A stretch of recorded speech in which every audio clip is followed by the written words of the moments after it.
and welcome to Bible 365 with Kathy Carter. And 365 is the amount of days that it takes to go through the Bible in 1 year. So we're reading chronologically, and I'm using the 1 Year Chronological Bible reading plan, which you can find online at the One Year Chronological Bible online.com. Download a free reading plan.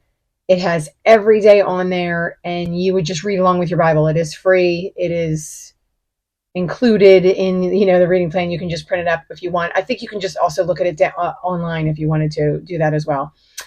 So today we have finished the book of Judges, which was yesterday. Today is day 98 on your calendar. It is April 7th, and we are reading the book of Ruth.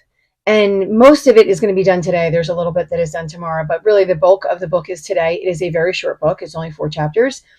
And we will be reading that I'm going to read it and kind of go over all my thoughts on the book. Well, not all of them, but some thoughts on the book of Ruth. So I have read the book of Ruth and studied it probably many times. I've definitely studied it fully, deeply studied it twice, but then I've probably read it like 6, 7, 8 times. It's just a great book. It is, there's just so much love in this book. It is actually encouraging by the end of the book. And so it's really a nice book to read and to focus on. And if you want to dive into a study for the first time, and it's a short reading, so it's a really great reading too, that you can do it in a month. You can do it in 2 months if you really want to break it down into super small pieces, but or you can do it just in a couple of weeks. So anyway, so I just think it's a really great book to study. If you have really never dove into too much Bible reading before, because there's a lot that you can get out of this. But I want to start with, we don't know who the author is because it doesn't say. So it never says, I am so-and-so and I'm writing this book. Is it Ruth that wrote the book? We don't know. Probably not. I know at the end there is some historical context in there. There are some genetic genealogies in there, not genetic, but genealogies in there. And so there's probably a good chance it's written later in time. It is not written sort of at the time in which it happens. So it's not really a chronicle, so to speak, right? It is not somebody that the actions are happening and then somebody's writing that down not too long after. So, but we don't necessarily know who it is. I am going to say that I believe it's a true story because of the genetic component in it that the authors following this, right, connect these people back to the lineage of Jesus. So I'm going to say that I believe it's a true story. There are also some amazingly beautiful lessons in it, and it's just a nice story to read. So going through all of that, we have been in the book of Judges. And the reason that this book of Ruth is where it is in the chronological study is because in the very beginning it says, in the time of the Judges. So this book takes place during that big chunk that we just read, which I'm jumping, I'm not 100% sure, but I think it was around 400 years.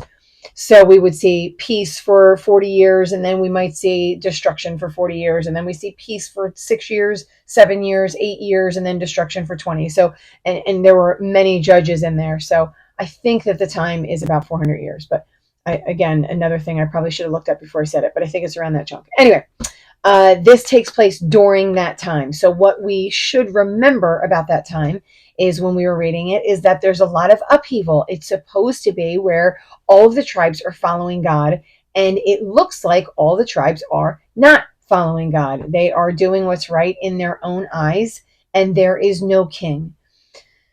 So that's kind of how we start. So we know that the area, the land at the time was not in the best of places. So if we remember what God said to the people in Leviticus, Numbers, and Deuteronomy, he promised if they did not follow him, then they would be punished. Then the land, it would not go well with them. They would be overtaken by people. They would be captured. They would be put under the yoke of other people. And so things like that. So this is the time in which we are meeting Ruth for the first time. So I'm just going to go to Ruth 1:1. So, and I've kind of already quoted it, but if I go to Ruth 1:1, it says, all right, so in the days when the judges ruled, there was famine in the land. So remember, if they didn't do what they were supposed to do, there would be famines and there would be death and destruction. And so this is a time in that section where there is a famine, which means there is no rain, there is no food, people are starving. It is not the greatest place in which to be. So we meet this guy. He's in the tribe of Judah, and he and his wife and his two sons moved to the country of Moab. Now, what we know about Moab, hopefully what you guys remember about Moab is these are a people that are not for the Lord. They do not follow the Lord. They are not believers. They are not Israelites, certainly. And so he had to cross the Jordan in order to get over into Moab and live there. And so this is where he went. So he chose to move from his people, from the land in which he grew up, the land in which he was supposed to stay, the land in which the tribes were given land, right? The Lord gave them this land to live in, free of charge, essentially. They didn't do any work for it. And he said, we're not doing so great here, so I'm going to take me and my family, and we're going to move over to Moab. So that's the first thing we do. And then what happens in Moab is she becomes a widow. Her husband dies. It doesn't say why. It just says that Elimelech dies. And then she was left with her two sons. They married Moabite women. So here we are again, where God said, do not marry their daughters and do not let their daughters marry our sons. Do not let the women marry their sons. Don't let their daughters marry our sons. And so they were not supposed to intermingle, and they were not supposed to intermarry, but they did. And so they are married to two Moabite women, two women that do not follow the one true God. They have their own gods and idols and all kinds of other things. And then those two sons died. So it says both in verse 5, both Mahlon and Chilion also died, and Naomi was left without her two sons and her husband. And so what we know historically, or what we can assume historically from this, is this puts her and the two women in a really, really bad position. She's an older woman.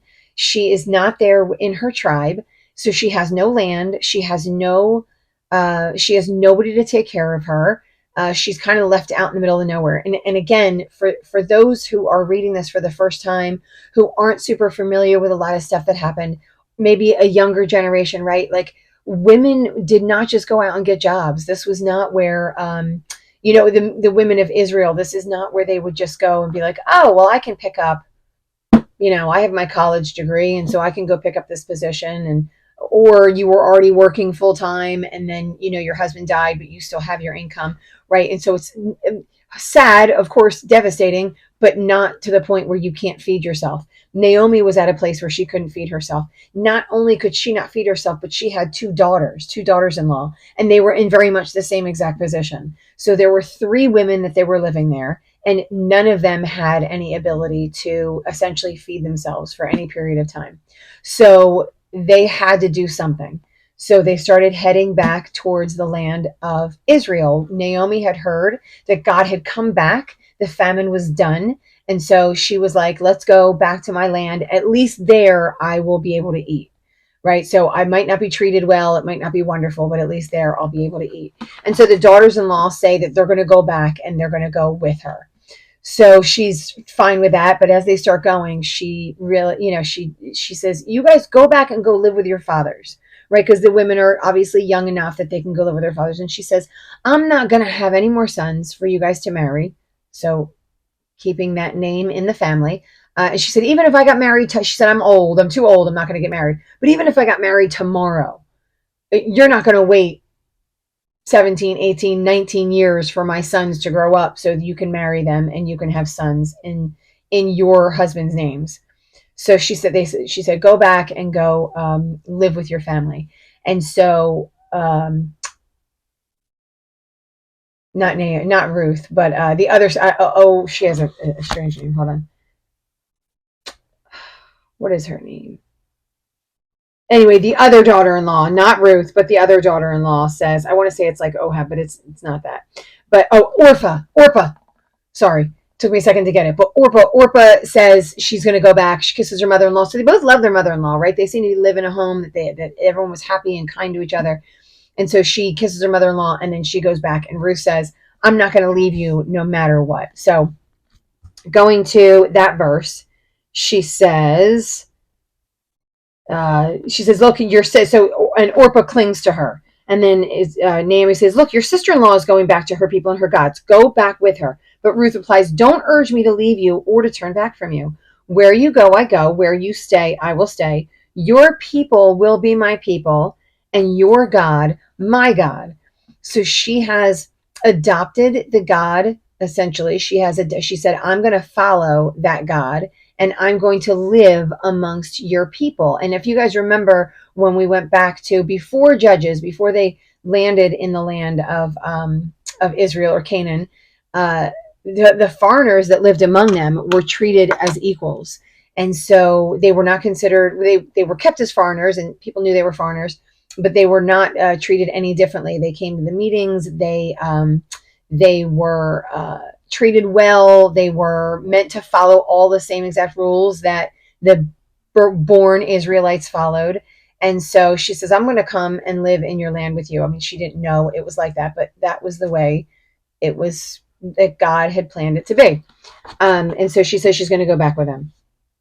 And so it says in verse 18, when Naomi realized that Ruth was determined to go, she stopped urging her to leave. And then the two women went on until they came to Bethlehem. And when they arrived, the town stirred, so people knew that they were coming. And they were like, can this be Naomi? I mean, she'd been gone for a really long time. And so they were like, can this be Naomi? Of course, like everyone does, a little bit of gossip in the town, things like that. So I think I read verse 17, but I want to, so she even says, where you die, I will die, and there I will be buried. May the Lord deal with me, be it ever so severely, if even death separates you and me. And the reason I wanted to bring this up is because this is before Naomi realized and took her with her, is that, so she, again, hasn't followed that God, the God of the universe, right? The Lord. She hasn't followed him. She might be familiar with him through some of Naomi's teachings when she lived in the home, right? But they still followed other gods. But she makes a vow to God. And so without even fully, completely knowing him, she makes a vow to God that we're going to see that she keeps. And so because she makes this vow to God, Naomi no longer urges her. So if you remember some of the things that we noticed back, again, Leviticus, Numbers, Deuteronomy, was the importance of making a vow. And if you broke that vow, there would be a punishment to pay and possibly stoned to death. So the vows were extremely important to them. All right. So moving on, we go to, so when she comes into town, Naomi comes into town, it says, don't call me Naomi. So she no longer wants to be called Naomi. She wants to be called Mara, because that means bitter. And so she's bitter. She's angry. She feels like the Lord really punished her. And I want to say, like, I know the first time I read this, I truly believe that the Lord didn't punish her. And I thought like what she was saying was wrong. And I don't necessarily want to take that away, but there actually is a chance that the Lord did punish her because she didn't do the things that she was called to do as a believer and a follower of God, right? She did leave the land with her husband. Now, we could probably argue that her husband made the decision and she followed, possibly. But so I just, I think I was pretty heavy-handed in thinking that the Lord did not do this to her and she had blamed him for something he didn't do. However, I want to pull that in a little bit and say that it's certainly a possibility. We're supposed to follow the Lord no matter what, no matter if the person next to us is following the Lord or not. And I know that when I say that, I know how hard that is. I know even for me, and this is one of the things that I talked about over and over again when I gave up snacks for Lent. When I mentioned it in front of people, more than once, everyone was like, well, chocolate isn't really a sugary snack. Donuts is breakfast. It's not really a sugary snack, right? Like, so there were, as weird as it sounds, there are people surrounding us that whisper in our ears to not follow God. And I don't necessarily think they mean harm, but the reality is it is harmful, especially if we made a promise to God, right? And in this area, these Israelites made a promise to God. So we make a promise to God, and it's so easy to break it. And others around us are so encouraging of breaking those vows. And so it is very, very hard to find somebody that encourages you in keeping a vow, especially or following the Lord, especially when it seems painful, right? So to argue the side of Elimelech, he left when there was a famine, and one would say, of course you want him to be able to feed his children. What if the land was dying there and there was a possibility that his kids couldn't survive if they stayed in that land, right? So there could be a legitimate argument for why Elimelech would leave and go live in Moab. But we're supposed to follow the Lord no matter what.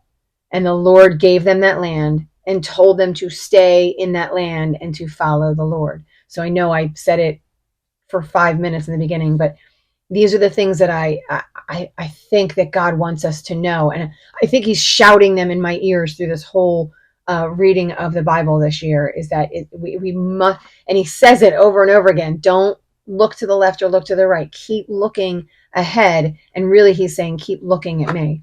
So Ruth is saying, the Lord has afflicted me. The Almighty has brought misfortune to me. And again, I'm going to say, immediately I had said no, but there is a possibility that that might be true, that she might be right. So Naomi returned from Moab, accompanied by Ruth the Moabite, the daughter-in-law, arriving in Bethlehem just as the barley harvest was beginning. So they come at essentially a pretty good time. So chapter 2, verse 1, it says, Naomi had a relative on her husband's side, a man of standing from the clan of Elimelech, whose name was Boaz.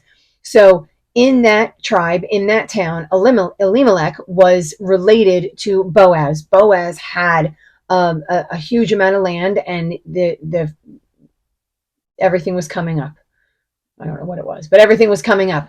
And so when they came into this land, Naomi obviously was older and she was not able to work. And so when remembering back in those rules, back in Leviticus, Numbers, Deuteronomy time, when you had your harvest, you didn't do to the edges, because in the edges were where all the poor people were supposed to be eating. So once you did kind of that rich center part of your crops, the outside area was for because we were supposed to help each other, right? The Israelites were supposed to lift each other up. And so are they going to eliminate the poor? No, they're not going to eliminate the poor, but they're supposed to be helping the poor.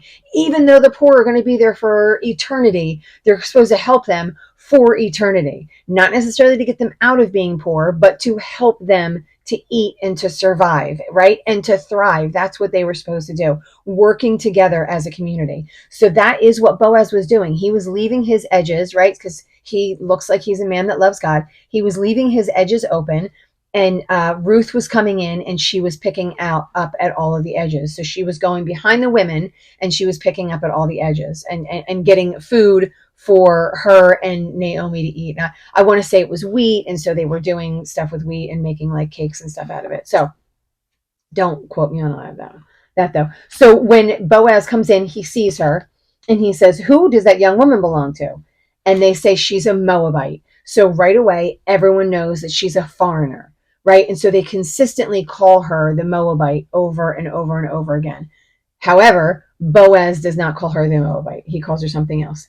In verse 8, Boaz says to Ruth, my daughter, listen to me. She is not his daughter. She is not his sister. She is not one of the Israelite people.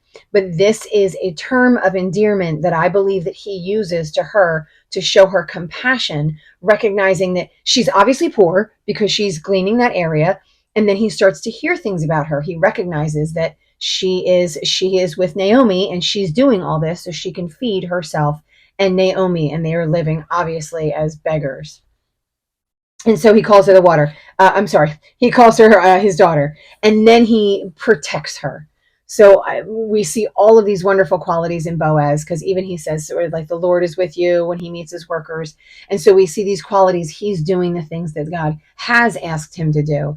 And so he says he wants his men to protect her, not to touch her. So he is, in essence, being her protector without even really knowing who she is. So he just recognizes that she's the poorest among them. And so he's being her protector. He's going out of his way for her. So then at mealtime, he comes and he brings her food. He gives her extra food to have on the way home. And then I want to read verse 19. In 19, she goes home, or she goes back to wherever they were, and she speaks to her mother-in-law. And her mother-in-law asks her, "Where did you glean today? Where did you work? Blessed be the man who took notice of you," because she comes back with food. And then Ruth tells her mother-in-law about the one whose place she had been working. "The name of the man I work with today is Boaz." And Naomi right away recognizes who he is, says he's of their family, and he says she wants him to be kind. She says that he will be kind to her. And then she said he has not stopped showing his kindness to the living and the dead. So he is being kind to her, and he's being kind to the family because he's related, and so he's taking care of them. That man is our close relative. He's one of our guardian redeemers. And so in this, and I think this is something that we've gone over, he has the ability, because he's related, he has the ability to watch over and protect them, and he has the ability to redeem them. So he has the ability essentially to purchase them. So he can purchase, because Naomi left with Elimelech. He had land here. So if you guys remember, everyone kind of got land. They were related, and so they got land in their tribes and their territories. And then if you remember, if they moved away during the Jubilee, they would come back and they would get that land. And so the land would only be worth the amount of years that were left in the Jubilee, things like that. So he has land here. Now they can't, the women can't work on it. They have no workers. They have no ability to take care of that land. So that land is possibly just sitting barren, or someone else is sort of renting it or borrowing it from the time. But he has the ability to buy that. And when he has the ability to buy that, he buys sort of everything that comes with it. That's Elimelech's, and that it would be Ruth. So she has just found out he is one of your guardian redeemers. He has showed himself to be a man that loves God, and now he is one of their guardian redeemers. So he is someone that can take care of them. So if we move on to 3, it says, one day, Ruth's mother-in-law, Naomi, said to her, "My daughter," because she is her daughter, "I must find a home for you where you will be well provided for." So now she sets up this plan for her to marry Boaz. So she recognizes that Boaz is a good man. She says, "I want you to go in there. I want you to uncover his feet and lay down there." And I'm giving a confused face because I am certain I try not to read any commentary before I come in this. I try and read some historical stuff, but not any commentary, because I don't want to get skewed in my thoughts and opinions and what God is showing me.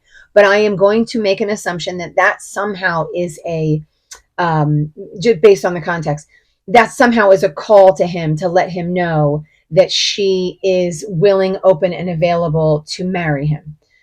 Because of the way he responds to it. So she goes in, she uncovers his feet, she lays down at his feet. He wakes up, sees her at his feet, and he is like, what are you doing there? And then I want to read verse 9. So verse 9, he says, "Who are you?" And she says, "I'm your servant Ruth." So he knows who she is. He's met her before.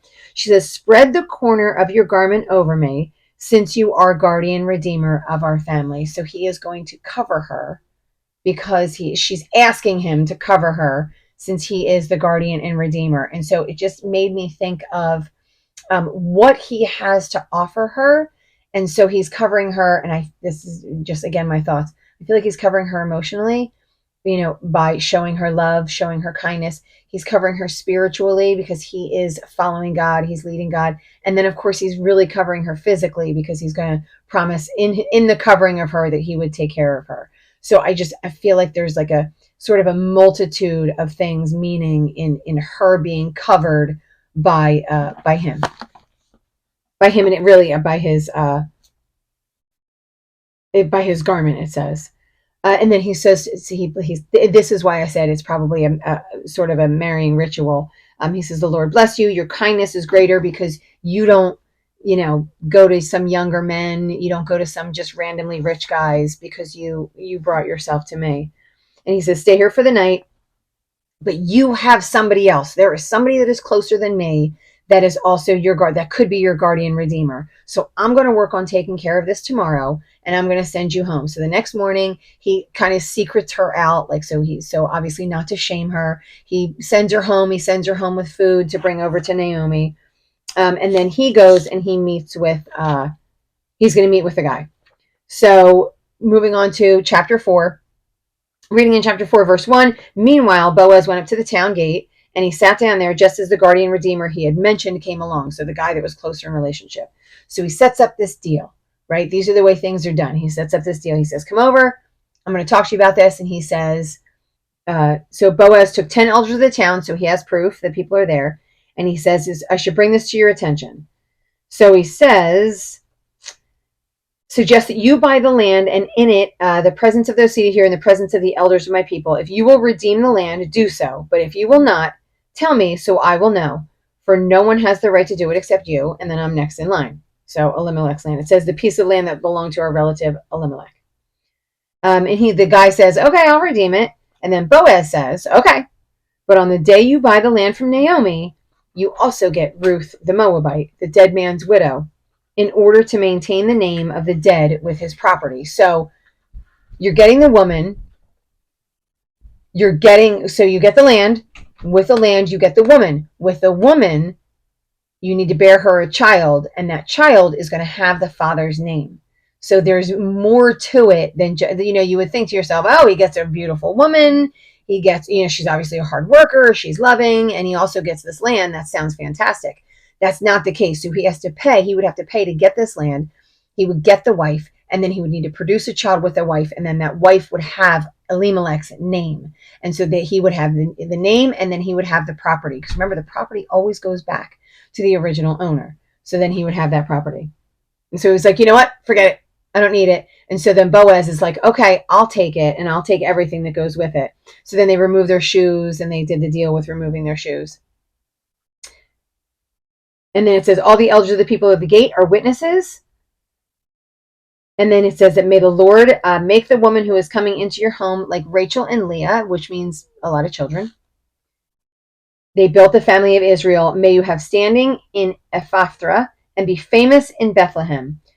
Through the offspring the Lord gives you by this young woman, may your family be like that of Perez, whom Tamar bore to Judah. So they are all being reminded of people of the past, and they're sort of like celebrating this union and hoping that they have a big family and a lot of kids together. That's where we're leaving today.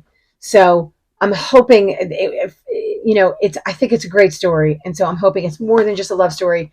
I think it sets up how loving Boaz is, how he comes as a redeemer because of the way that he follows God. So people see it in him.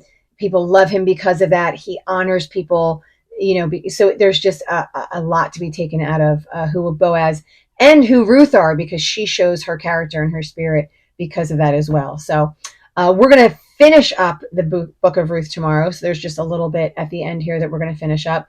And then we're going to move into some Chronicles and other things. So I think it's going to be a little bit of genealogy tomorrow. So I'm hoping that you got a lot out of that story. I think there's more in there. So I would love to hear your comments on what you saw in the book of Ruth, some of the things that you saw and some of the things that God pulled out for you.